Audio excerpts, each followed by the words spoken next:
Good morning or good afternoon. My name is Dan MacLean and I'm the President and CEO of the Petroleum Technology Research Centre located in Regina in Saskatchewan. I'd like to thank the organizers of the Williston Basin Conference for allowing me the opportunity to present to you the life cycle works of the CO2 carbon capture, storage, and EOR activities that are going on in Saskatchewan. We've had a long relationship with the Williston Basin Conference. It alternates between Bismarck and Regina every other year. And I look forward to meeting a number of you people in person, hopefully next year in Regina. Let me begin by just showing you the agenda of the things I want to talk about. I'm going to give you a quick overview of PTRC. We've been around for 23 years and counting. I want to talk to you about our mission, vision, and strategy, and then get right into the activities involving a life cycle of CO2 and what's going to happen here over the next 20 years, trying to stay ahead of the curve. So in one slide, we've been around for 23 years. We're a not-for-profit organization sponsored by industry and government. We're a coordinator and collaborator of world-leading researchers in resource recovery and decarbonization. We're uniquely positioned to select the best in the world to work on PTRC-directed research-focused activities. We're partnered with hundreds of researchers and organizations and administrated over $250 million in funding and counting over the years. That research has stimulated millions of barrels of new incremental oil reserves. And as a consequence, we've published hundreds of papers and landmark textbooks on the topic of CO2 storage and enhanced oil recovery.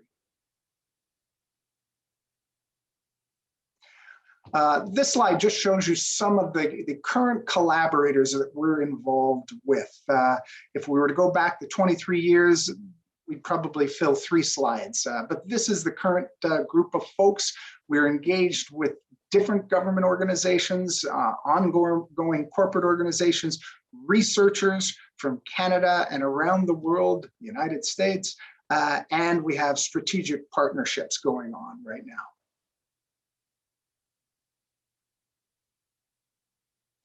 now. I do want to spend some time talk to you about our mission, vision, and values. I've been the president for 4 years, going on 5 years, and it seems every year we look at our strategy and ask ourselves, are we current? Are we doing the things that we think are important to our stakeholders? This is governments and industry, and are we doing the things that are going to make an impact? And I want to speak to our mission and vision, because this is what we are all about these days. We're an incubator and an accelerator and a developer of research and innovation to reduce the carbon footprint and increase the production of subsurface energy. And I want to speak to that word energy because that's important. We are part of this ecosystem. I'm going to use that word a few times, the energy ecosystem. I think we can all appreciate that we're in an era of wanting to reduce the impact of hydrocarbons as it pertains to emissions. And so we are part of this energy complex that includes a lot of different forms. And so that's why we've chosen to use that term rather than historically when we may have used the term the oil and gas industry. And so we are a leader in research and innovation to develop sustainable and environmentally responsible energy. You see here the 3 core areas of our research, and I'm going to speak to that later on. How we do what we do is as important as what we do. This slide, you can read it as I speak, but we're all about building on our experience of CO2 storage and CO2 EOR. Our shareholders, our board have asked us to lean into our history and to align ourselves with Saskatchewan's plan and align ourselves with other Western Canada organizations that are involved in developing CO2 emission reduction research and technologies. How we do that is through collaboration and through alignment and supporting industry's environmental, social, and governance needs. ESG is a big thing in industry these days. It's not just about virtue signaling. Companies and shareholders want to see what companies are going to be doing to reduce their environmental impact. And so we see ourselves as occupying part of that space. as well as taking action to support new and emerging technologies. Okay, this is the meat and potatoes of the conversation that we want to have today. It's about the life cycle of PTRC and our activities in CO2 EOR, starting with our experience in Weyburn. And this is interesting because Weyburn is not just another enhanced oil recovery project. By collaborating with the PTRC and our stable of researchers, this project went from just being an EOR project to something more. The process of developing a complex system of measurement, monitoring, and verification of all things related to the surface and subsurface movement of CO2 elevated Weyburn beyond just an EOR project. It's become part of a carbon capture process at Beulah, North Dakota. It was involved in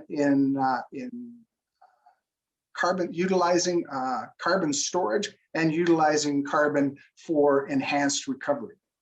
In combination, Weyburn was probably the first commercial demonstration of previously untitled system of carbon capture, utilization, and storage, or CCUS.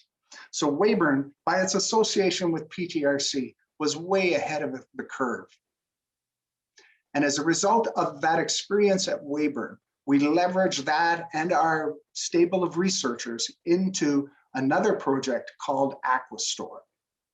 Aquastore is a living, breathing research facility designed to understand in another way how CO2 can be stored in deep saline geologic formations and that it will stay there forever. It was and is the first of its kind.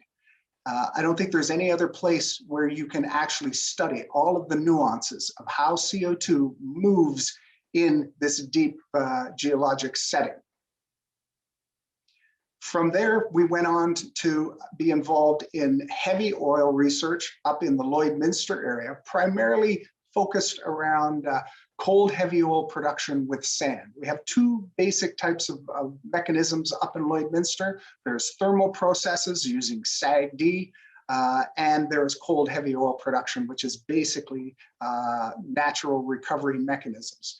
PTRC has been involved for the last 15 years on looking at enhanced recovery projects. And our industry partners have settled upon a process of looking at cyclic solvent injection with CO2 as the carrier for that mechanism.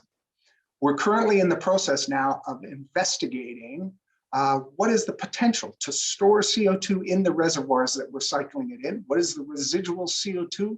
We think that will be substantial. And at the same time, looking at the storage potential into deep reservoirs up in the Lloydminster area, similar to what we are doing in Aquastore. So we've taken all of the learnings from Weyburn and from Aquastore, and we plan to use them up in the Lloydminster area, in the Hornet area.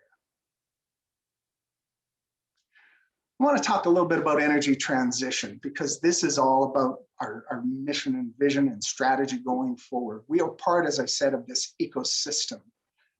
And this ecosystem is not possible without carbon capture utilization.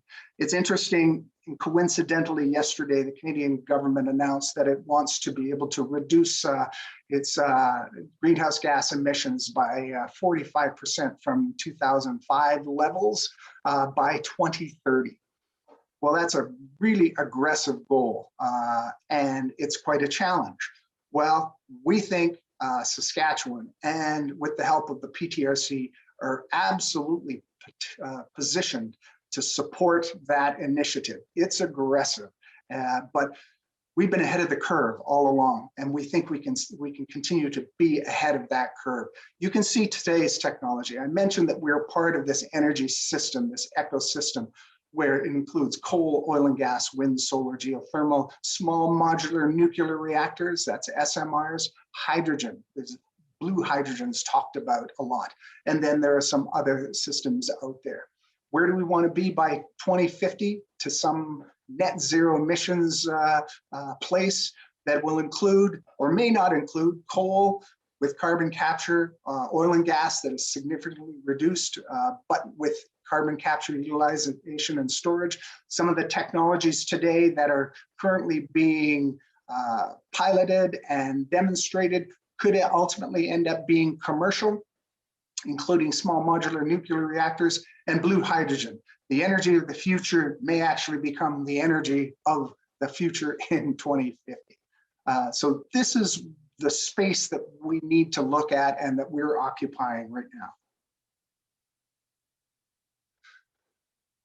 I want to talk to you about another terminology that we've been kicking around, especially as it pertains to Saskatchewan.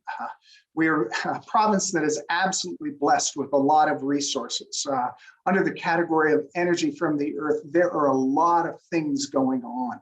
But let's start with our oil and gas footprint. Saskatchewan produces over 430,000 barrels of oil a day.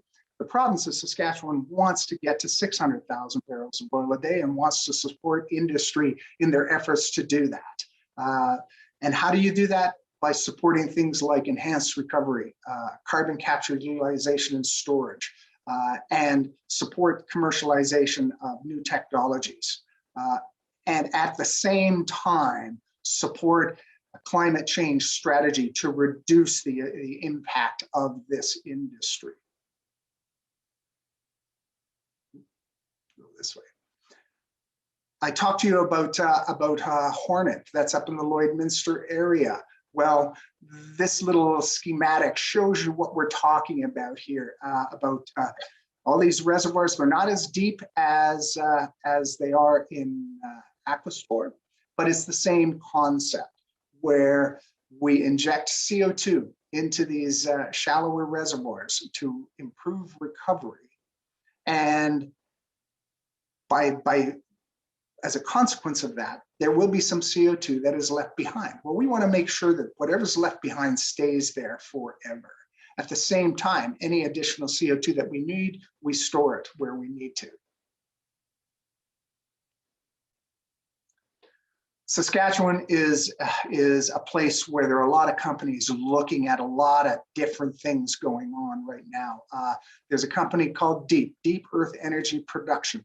They are studying geothermal. They're actually producing water from the Deadwood Formation, which is the same formation we're injecting CO2 and storing CO2 at Aquastore. Well, they are looking at recovering the heat from that deep saline reservoir and ultimately converting it into electrons, electricity. North American Helium, they're looking at helium recovery. As you probably all know, this has become quite an in-demand commodity, and Saskatchewan could find itself as a big player and supplier of helium. Proton Technologies, they are looking at converting downhole oil, old oil reservoirs, old oil producers, converting that into hydrogen and selectively recovering the hydrogen from those reservoirs. Lithium, you know this is an important product in batteries. There are a lot of companies, a number of companies, lithium hydroxide being, or LIEF being one of them, that is looking at that. And then small modular nuclear reactors. SaskPower, the province of Saskatchewan, other provinces are all looking at this right now. And I've included a quote from our Minister of Energy and Resources, Bronwyn Eyre. Saskatchewan is a leader in natural resources and continues to pilot new technologies. This is just as an example, what's going on at Deep. They're drilling horizontal wells to produce hot water, saline reservoir, saline water to the surface, extract the heat, generate electricity, and then re-inject the water back into the reservoir. So the red wells are the producers, the blue wells are the injectors. So what's PTRC's role in this energy system to support CO2 and all of its life cycle?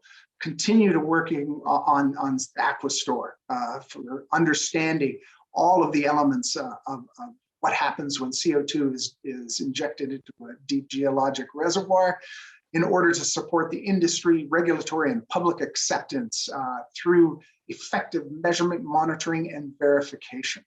CO2 EOR and storage in depleted oil reservoirs to build on the experience of Weyburn and Midale and support research to understand, again, that whole storage concept complex in an enhanced recovery system. I mentioned the Lloydminster area. There's a huge resource there, but there's a huge opportunity to take produced CO2 in that area and store it and use the technologies from Aquastore and Weyburn in that area. When I step back and I look at the potential, what is the potential, ultimate potential by 2030, by 2050, if we are firing on all cylinders and we commercialize what we think we can commercialize for more CO2 EOR, for CO2 storage in the Hornet area. There's a potential to store between 350 million to 800 million tons of CO2, which is equivalent to taking 85 to 175 million cars off the road in 1 year. That is huge. That's a huge impact. And that's how we're trying to look at the opportunities that CO2 storage has in terms of decarbonization and reducing greenhouse gas emissions today. And these are emissions that can be removed today through today's technology.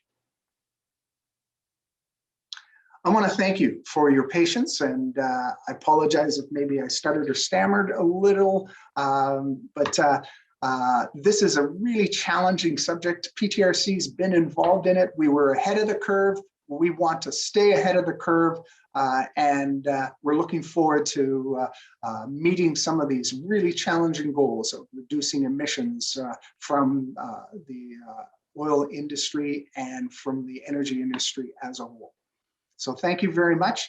I would encourage you to also visit the presentations from 3 other folks who are presenting on behalf of Saskatchewan. Farshid Tarabi, Professor of Petroleum Systems Engineering from U of R. Melinda Yakuski, she's Assistant Chief Geologist for the Saskatchewan Geological Survey. And you may hear a little bit of the same things that I talked about from her. Petro Nakutny, he's the Director of Operations for EOR from SRC. And Peng Luang, or Mars as we call him, he's the R&D Technical Advisor for SRC. So thank you again. And if you have any questions, please send them to us so we can respond to them. Thank you.